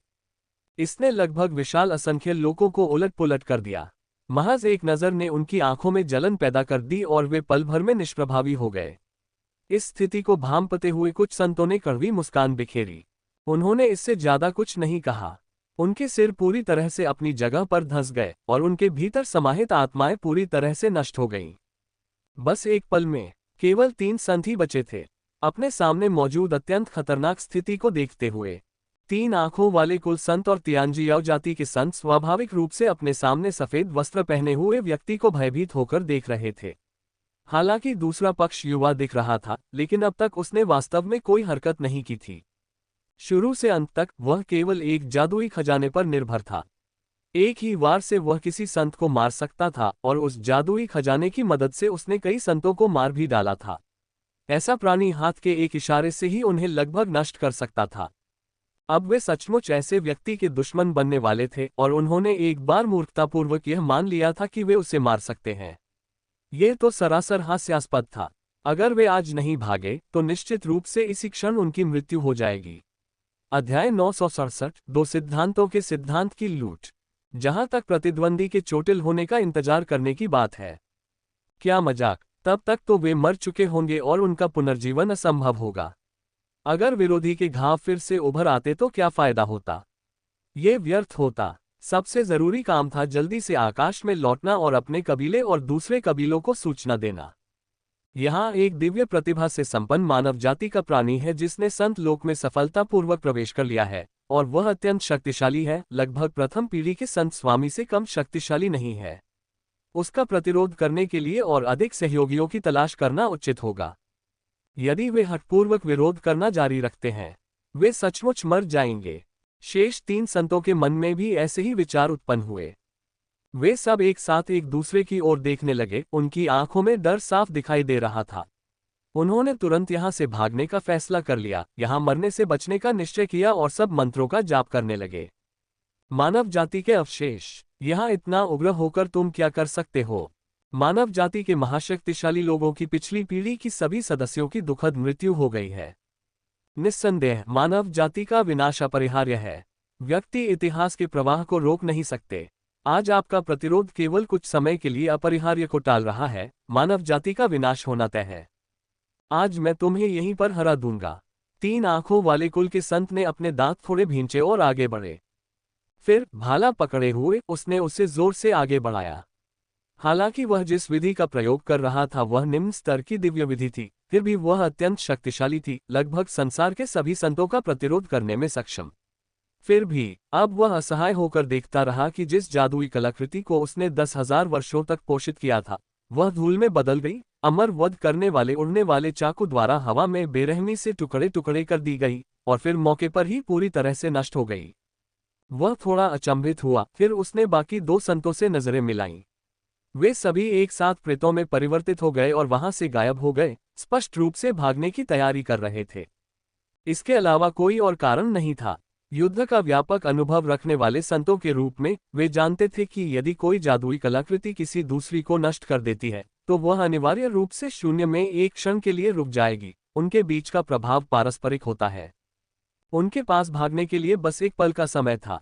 अब जब उनका अपना नियम चकनाचूर हो चुका था, अगर वे इस समय नहीं भागे तो अगले ही पल अमर संहारक उड़ने वाला चाकू उनके शरीर को चीर देगा। इसी कारण उन्होंने स्वाभाविक रूप से इस समय असंख्य लोगों में भागने की तैयारी की और फिर अपने कुलों में लौटकर अन्य संतों को यहाँ की स्थिति के बारे में सूचित करने का निश्चय किया। बूम! जैसा कि उम्मीद थी, उनके जाते ही अमर वध करने वाला उड़ने वाला चाकू रुक गया। हालांकि उसकी आभा तीव्र थी, फिर भी वह अस्थायी रूप से शून्य में प्रवेश करके उन्हें मार नहीं सका। तुरंत ही परग्रही जाति के संत प्रसन्न हुए। उन्होंने ऊपर देखा और असंख्य लोगों का शानदार दृश्य देखा और सोचा कि वे सफलतापूर्वक बच निकलेंगे। हालांकि उन्हें इस समय शून्य में श्वेत वस्त्रधारी आकृति के प्रकट होने की उम्मीद नहीं थी। यह अर्जुन था। उसने अब तक कोई हरकत नहीं की थी, ठीक ये परखने के लिए कि अमर वध करने वाला उड़ने वाला चाकू वास्तव में कितना शक्तिशाली है, और अब उसने इसे देख लिया था। ये लगभग दुनिया के सभी संतों को कुचल सकता था। उसके हृदय में आनंद की लहर दौड़ गई और उसने तुरंत 6ठे दर्जे के धधकते हरे कमल को बुलाया। जब वह शून्य में प्रकट हुआ तो उसने समय और स्थान के नियमों का उपयोग करके उस क्षेत्र को सील कर दिया और अपने विरोधियों की भयभीत निगाहों के सामने उसने एक लंबी तलवार उठाई, एक संत का सिर कुचल दिया और उसे जबरदस्ती कैद कर लिया। मौत को दावत। आप मनुष्यों में एक कहावत है, घिरे हुए दुश्मनों का पीछा मत करो। अब जब तुम हमें अपने पास रखना चाहते हो तो स्वाभाविक रूप से तुम्हारे पास ये क्षमता है, लेकिन आज तुम्हें इसकी कीमत चुकानी पड़ेगी। शायद तुम्हारी मौके पर ही दुखद मौत हो जाए। चूंकि हम तो निश्चित रूप से मरने वाले हैं, इसलिए आज तुम्हें भी गंभीर चोटें लगेंगी। इस समय त्रिनेत्र संत के मुख से लगातार रक्त बह रहा था, जो स्पष्ट रूप से समय और शून्य नियम के निरंतर कंपन के कारण था, जिससे उनके संत शरीर में दरारें पड़ गई थीं। फिर भी वे भयभीत नहीं हुए, उनमें अपना अहंकार था। अब जब उनका प्रतिद्वंद्वी इतना आक्रामक था तो स्वाभाविक रूप से वे विनम्र नहीं रहे और उन्होंने अपना तुरुप का पत्ता खोल दिया। हालांकि उसने जल प्रतिरोधक नियम का प्रयोग किया। उसके भीतर मूल नियम मौजूद था। दो तत्वों का नियम, आज मैं तुम्हें यहीं मार डालूंगा। ये नियम पूर्वजों द्वारा प्रदत्त है। यह एक अर्धचरण संत स्वामी को भी गंभीर रूप से घायल कर सकता है। मुझे विश्वास नहीं होता कि तुम, जिसने अभी अभी सफलता हासिल की है, इस हमले का सामना कर पाओगे। तीन आंखों वाला कुल संत पूरी तरह से उन्माद में था।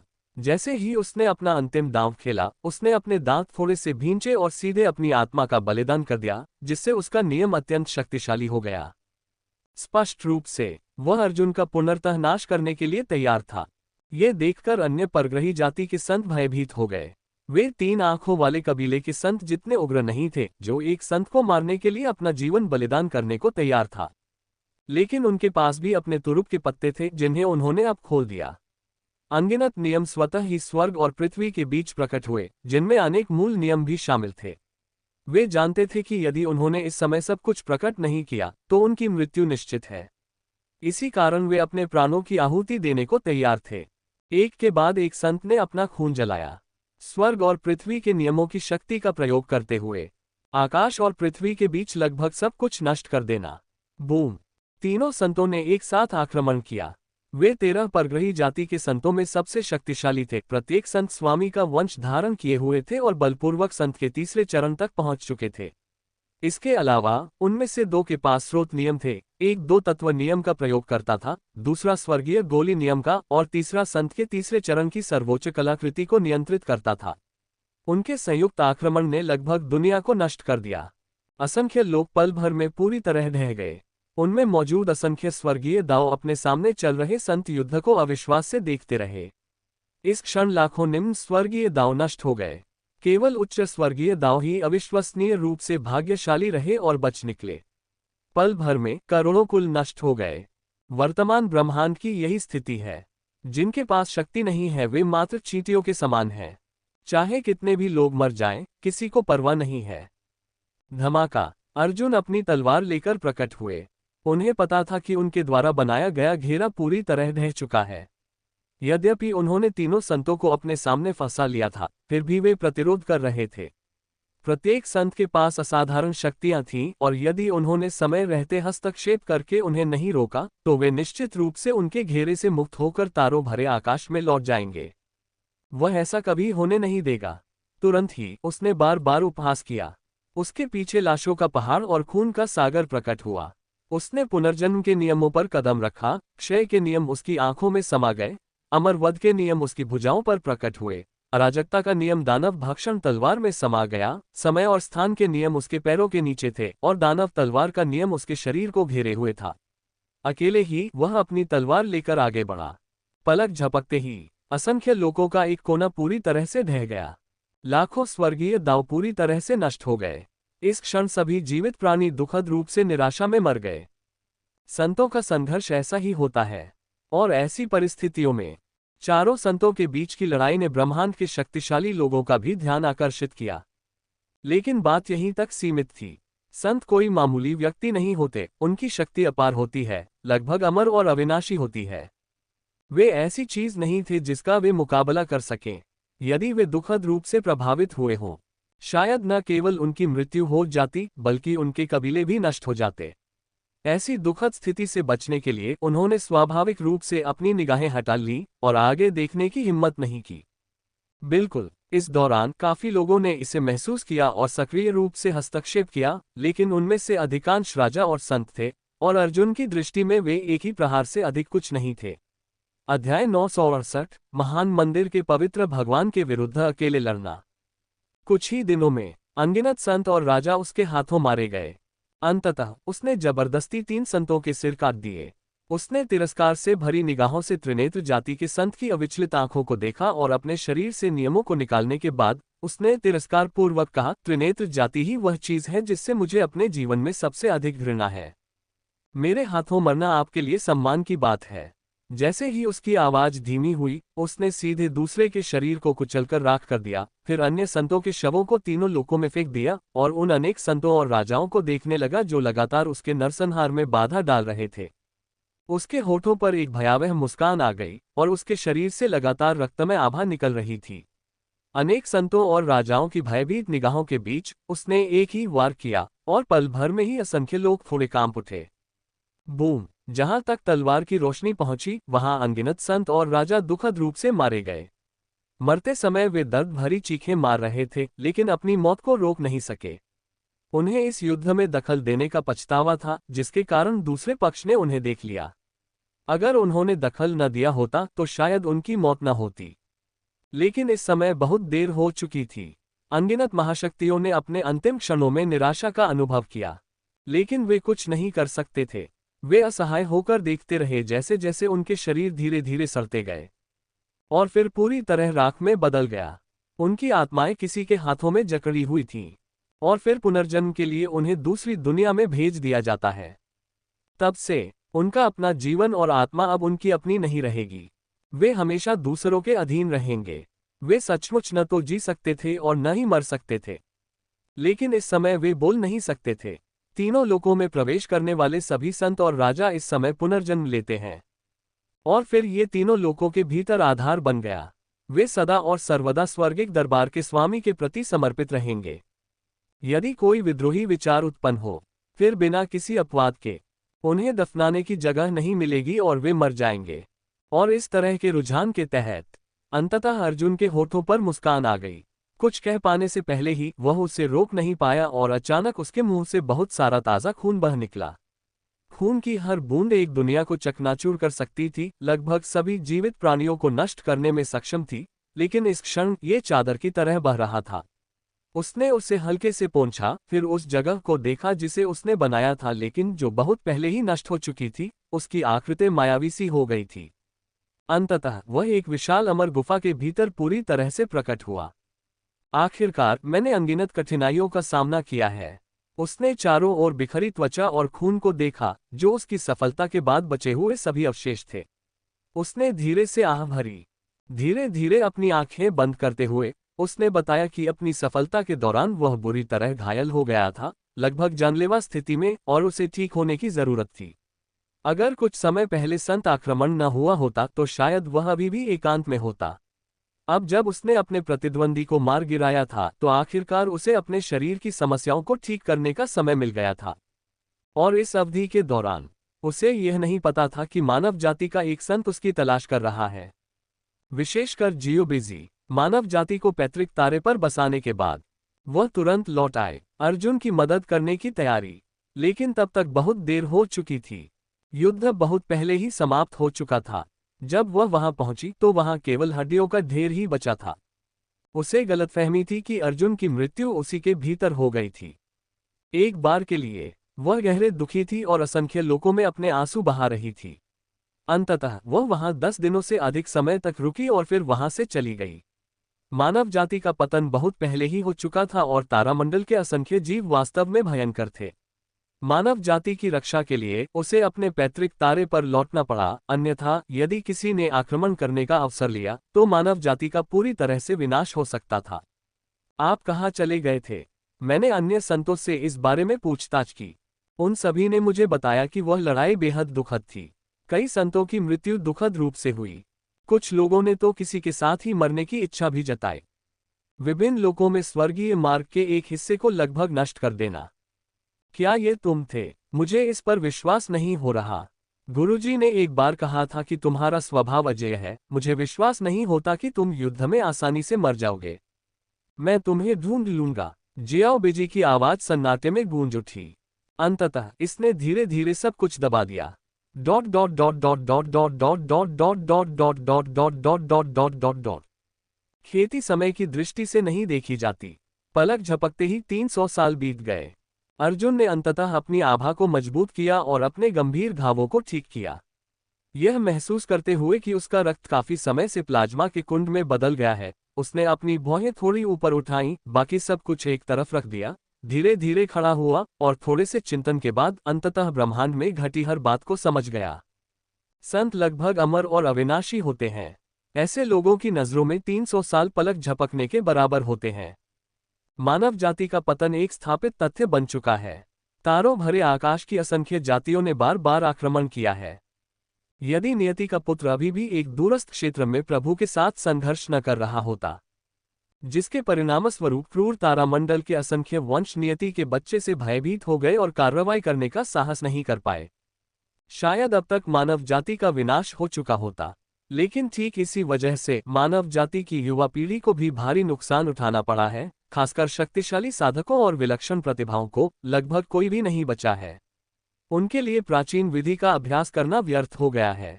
कई महाशक्तिशाली साधक नए युग के लिए साधना विधियों पर शोध करने की तैयारी कर रहे हैं। कुछ तो असंख्य जातियों की तकनीकों का अभ्यास भी कर रहे हैं। क्या वे प्राचीन पद्धति को छोड़ने की तैयारी कर रहे हैं? अरे, ब्लड रिवर पास दिखाई दिया।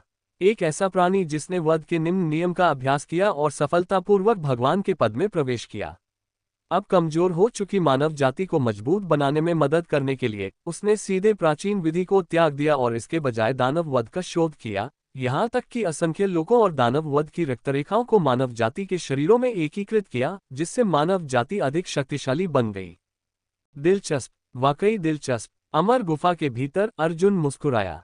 हालांकि मानव जाति का पूर्णतः पतन हो चुका था, फिर भी बलवान व्यक्तित्वों का निरंतर उदय होता रहा, इसलिए वे प्रतिरोध करने में सक्षम थे, विशेषकर जब कई स्वामियों ने कार्रवाई करते हुए तारामंडल की असंख्य जातियों के आक्रमण को बलपूर्वक खदेड़ दिया।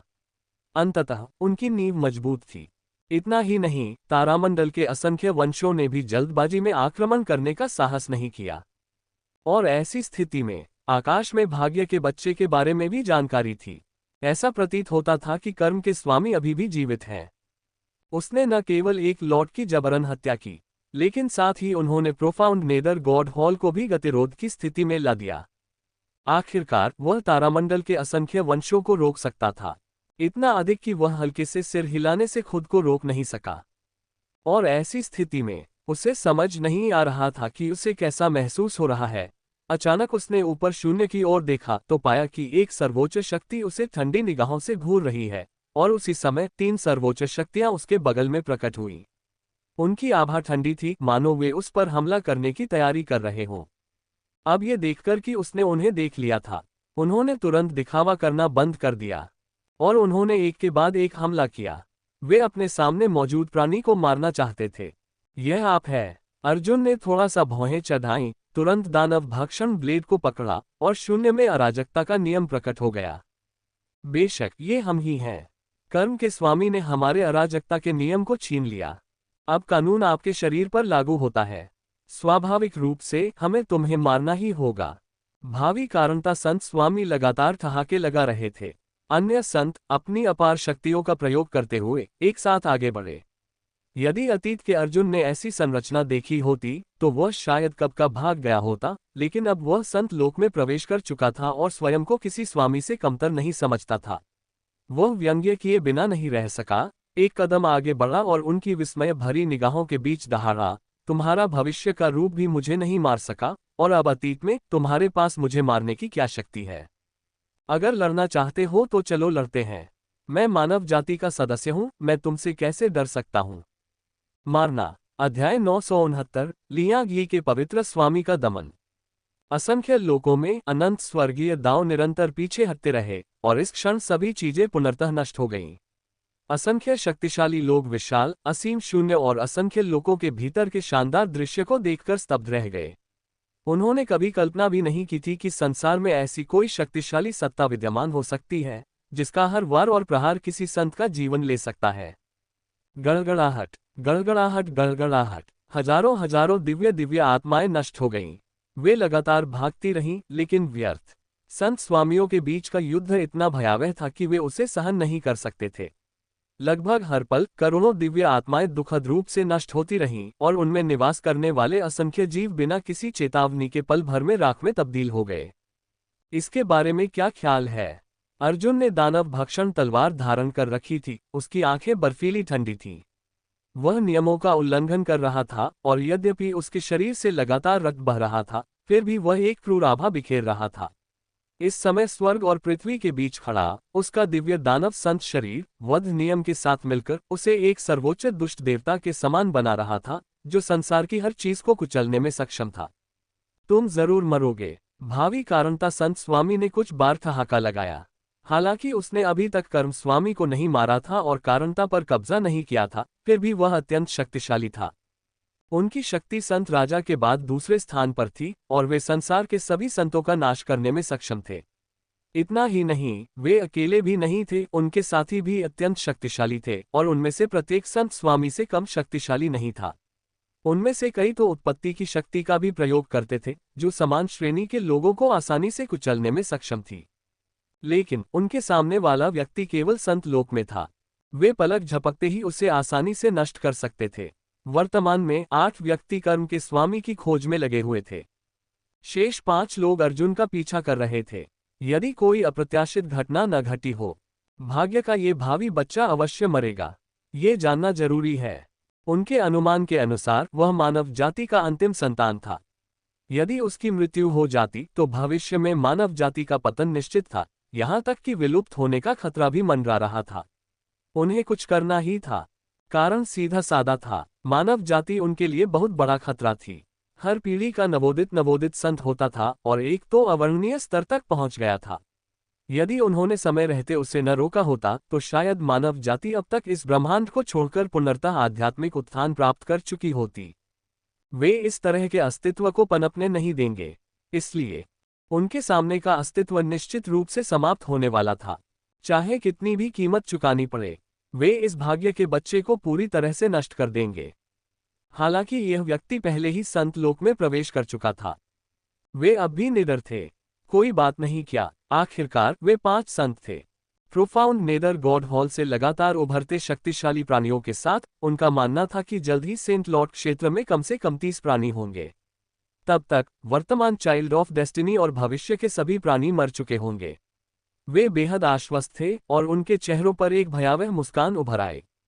जब उनके मन में ऐसे विचार उत्पन्न हुए, उन्होंने स्वाभाविक रूप से एकजुट होकर कार्य किया और स्वर्ग और पृथ्वी के नियमों का उपयोग करते हुए बलपूर्वक आगे बढ़े। ये देखकर अंततः संत लोक में प्रवेश कर चुके और अपने चरम पर पहुंच चुके अर्जुन ने थोड़ा सा माथा सिकोड़ा। उनकी आंखों में गंभीरता का भाव झलक रहा था। उनके विचार में यद्यपि वे एक संत स्वामी का मुकाबला कर सकते थे, उसके सामने एक नहीं बल्कि 5 अस्तित्व एक साथ लड़ रहे थे। अगर वह जरा सी भी लापरवाही करता तो उसकी मौके पर ही दुखद मृत्यु हो सकती थी और वह ऐसी नियति को स्वीकार करने के लिए तैयार नहीं था। उसने तुरंत दांत पीसते हुए हाथ की मुद्रा बनाए और अमर वध लौकी प्रकट हुई। कई संत स्वामियों की निगरानी में वध नियम स्वर्ग और पृथ्वी के बीच प्रकट हुआ और अरबों नियमों को अपने साथ लिए हुए आगे बढ़ा। गड़गड़ाहट, असंख्य लोगों का एक कोना पूरी तरह से ढह गया और इस क्षण सब कुछ नष्ट हो गया। एक संत के अमर गुण से लगातार सुनहरी रोशनी निकल रही थी। उसने एक बार फिर अपने सामने उदासीन संत स्वामियों को क्रोधित दृष्टि से देखा, फिर तुरंत दानव भक्षण तलवार उठाए और प्रतिद्वंद्वी के सिर पर जोरदार प्रहार किया। इसमें क्षय के नियम प्रकट हुए थे और जब इसे समय के नियम के साथ मिलाया गया तो ये दुनिया में लगभग किसी भी अमर पदार्थ को क्षय कर सकता था, यहाँ तक कि आसानी से एक पूरी दुनिया को नष्ट कर सकता था। हालांकि ऐसी स्थिति में सामने खड़े कई संत स्वामियों ने जरा भी भय नहीं दिखाया। इसके विपरीत उन्होंने सहजता से नियमों का प्रयोग करते हुए आगे बढ़कर आक्रमण किया। गड़गड़ाहट, गड़गड़ाहट, गड़गड़ाहट। दोनों पक्ष अनंत शून्य और विशाल असीम अराजकता में लगातार लड़ते रहे, जिससे लगभग दुनिया का अंत होते होते बचा। तभी शून्य से एक संत स्वामी प्रकट हुए, जो कुछ समय पहले ही गहन पाताल लोक में प्रवेश कर चुके थे और विस्मृति के नियम का प्रयोग कर रहे थे। अब वे एक धनुष लिए दूर से तीर चला रहे थे। दरार, स्वर्णिम नियम और संत भगवान की आभा अचानक पूरे दृश्य में छा गई। इस बाण ने लगभग 3000 लोगों को चकनाचूर कर दिया और उनमें असंख्य जीव हताश हो गए, लेकिन कोई भी इस बाण को रोक नहीं सका। अर्जुन को पहले ही कुछ गड़बड़ का आभास हो गया था और वह चिल्लाया, मेरे अनमोल, कृपया मुड़ जाओ। ये शब्द बोलते ही आकाश और पृथ्वी चकनाचूर हो गए। सामने खड़े एक संत स्वामी जो अचानक हमले का शिकार हुए, उनका सिर धड़ से अलग हो गया। उन्होंने निम्न स्तर के नियम का पालन किया था, इसलिए 5 संत स्वामी में उनकी शक्ति थोड़ी कम थी। अचानक हुए हमले में उनकी जान तुरंत चली गई। हालांकि अमरता के नियम लगातार सक्रिय थे, फिर भी अमर संहारक उड़ने वाला चाकू कोई मजाक नहीं था। ये दुनिया की लगभग हर चीज को नष्ट कर सकता है। यद्यपि संत भगवान की आत्मा अत्यंत दृढ़ थी, उस पर तुरंत ही गहरे निशान पड़ गए थे। मूल रूप से अविनाशी शरीर और सिर को सीधे अर्जुन के नियंत्रण में तीनों लोकों में फेंक दिया गया और फिर प्रतिद्वंद्वी की आत्मा को अमर वध लौकी का उपयोग करके सील कर दिया गया, जिससे उसे जबरदस्ती दबा दिया गया। लेकिन इस वजह से अमर वध करने वाले उड़ने वाले चाकू ने तीर को रोकने का समय गंवा दिया। उसने दानव भक्षण तलवार पकड़ी हुई थी और वध एवं क्षय के नियम प्रकट हुए, जिसका उद्देश्य सामने वाले तीर को जबरन नष्ट करना था। हालांकि उसे यह उम्मीद नहीं थी कि तीर सीधे उसके पेट में घुस जाएगा। पल भर में उसकी आत्मा लगातार कांप उठी, मानो उसने कुछ देख लिया हो। उसका शरीर थोड़ा हिल गया और उसे अविश्वास का अनुभव हुआ। उसके मन में जो यादें मूल रूप से मौजूद थीं, वे इस क्षण धीरे धीरे धुंधली पड़ने लगीं। क्या चल रहा है? उसका जीवनदायिनी रक्त लगातार बह रहा था। उसे महसूस हो रहा था कि उसके दिमाग में बसी यादें धीरे धीरे मिटती जा रही हैं। लेकिन फिर भी उसने अपने दांत भींच लिए। उसका शरीर उसी क्षण फट गया, फिर पल भर में पुनः निर्मित हो गया। सामने खड़े शेष 4 संत स्वामियों ने मिलकर उसे बलपूर्वक दबाने के लिए एक मुहर लगा दी। लेकिन उन्हें यह उम्मीद नहीं थी कि वह दानव भक्षक तलवार धारण करके वध एवं समय नियम का प्रयोग करते हुए सीधे शून्य में प्रवेश कर जाएगा।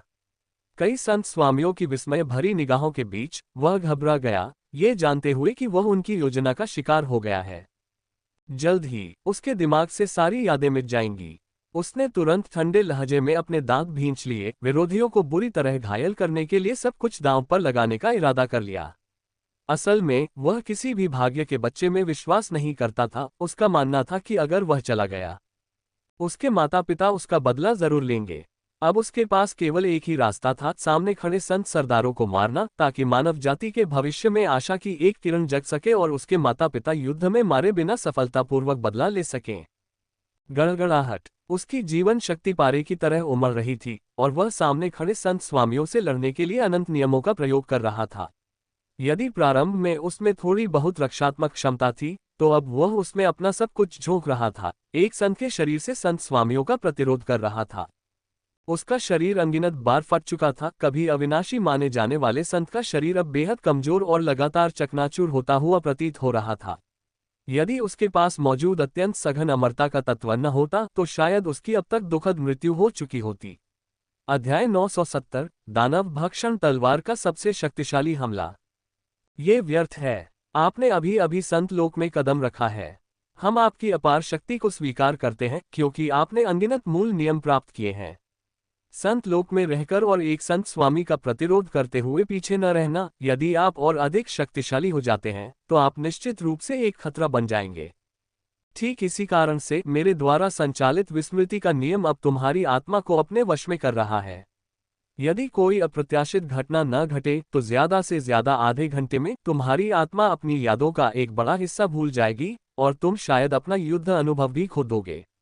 खैर, जब तक तुम्हारे पास अपनी पुरानी यादों को पुनः प्राप्त करने की प्रबल इच्छा शक्ति न हो, तब तक 5 संत स्वामियों के पीछा में तुम्हारा अंत निश्चित है। इस समय आप अपनी याददाश्त पूरी तरह खोने से पहले बस एक आखिरी उन्माद में लिप्त हैं। क्या होगा अगर आपने कुछ समय पहले ही किसी संत स्वामी को सफलतापूर्वक दबा दिया हो? आप अंततः उसे मार नहीं सकते। हम भी अत्यंत शक्तिशाली प्राणी हैं, लगभग अमर और अविनाशी। इस दुनिया के संत स्वामियों को मारने की शक्ति तुम में कौन सा गुण या क्षमता है? आज्ञाकारी होकर आत्मसमर्पण करो। भाग्य के पुत्र होने के नाते शायद मृत्यु के बाद हम तुम्हें कुछ लाभ प्रदान करें। इस ब्रह्मांड में मानव जाति की हालत वाकई दयनीय है। हमारी योजना के अनुसार नियति के बच्चों की 5वीं पीढ़ी के प्रकट होने के बाद मानव जाति विलुप्त होने की कगार पर होनी चाहिए थी, लेकिन हमने प्रतिभाओं के इतने अधिक प्रसार की कभी उम्मीद नहीं की थी। किसी ने प्राचीन विधि को सफलतापूर्वक खोज निकाला, न केवल कई बार हमारा विरोध किया, बल्कि एक बार सफल भी हुआ। दुर्भाग्यवश शक्ति में असमानता बहुत अधिक है। मानव जाति कुएं की तलहटी में बैठे एक मेढक मात्र है। तुम्हें हमसे लड़ने का क्या अधिकार है?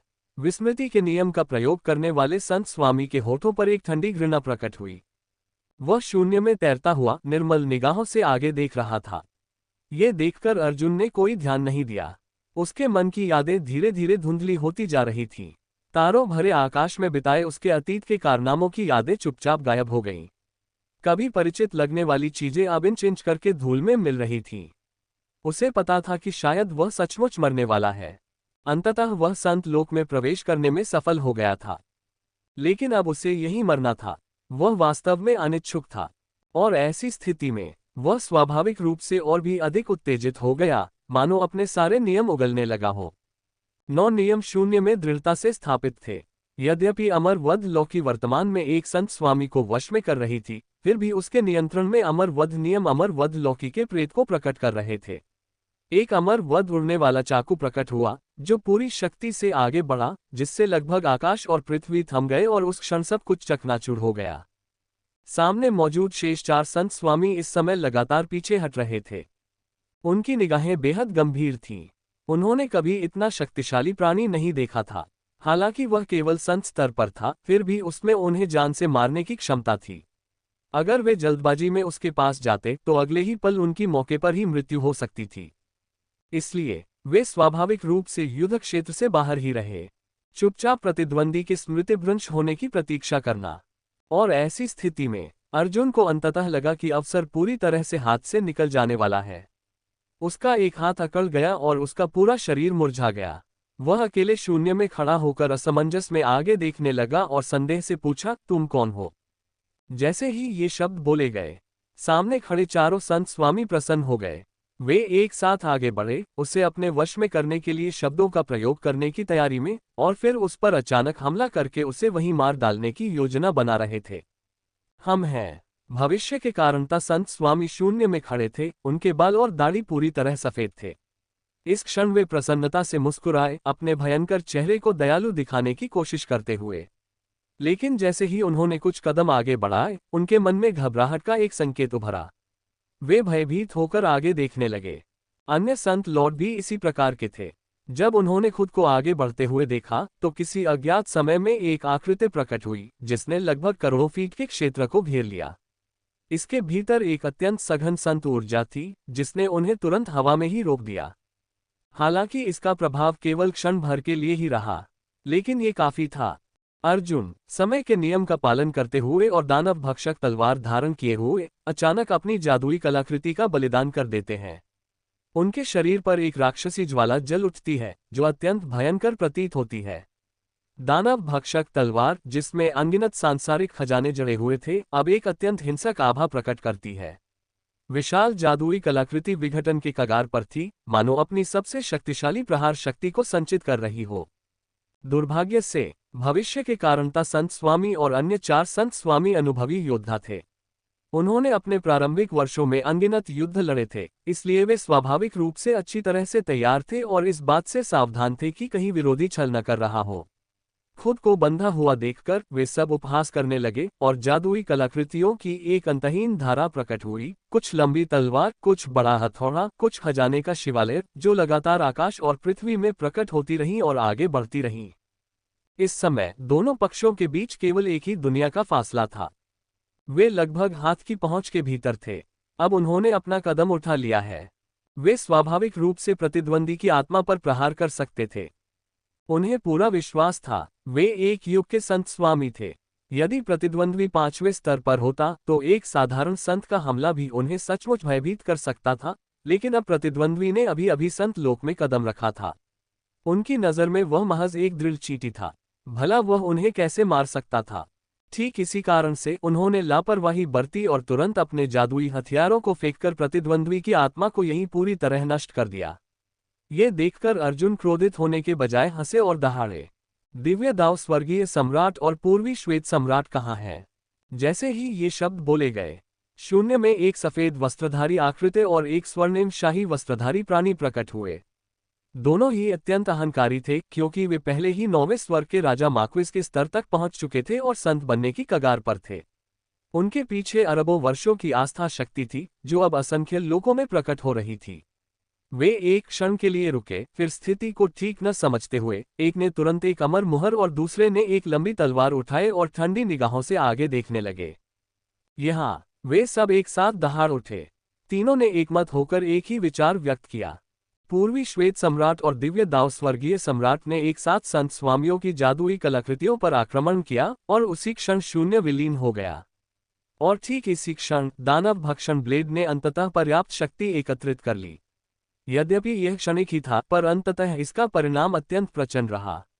आकाश और पृथ्वी में भयानक राक्षसी ऊर्जा और रक्तमय ऊर्जा प्रकट हुई, जिसने लगभग संसार की हर चीज को निगल लिया संसार के सभी जीवित प्राणियों को नष्ट कर दिया और संसार के अविनाशी गुणों को भी नष्ट करने में सक्षम हो गई। इस प्रहार में संत की शिखर शक्ति समाहित थी। अर्जुन के प्रभाव के साथ ये किसी युग के संत स्वामी के अंतिम प्रहार से लगभग कमजोर नहीं था। पलक झपकते ही इस क्षण अंतरिक्ष और समय पूरी तरह से चकनाचूर होकर जम गए। असंख्य लोक क्षय की ओर अग्रसर प्रतीत हुए।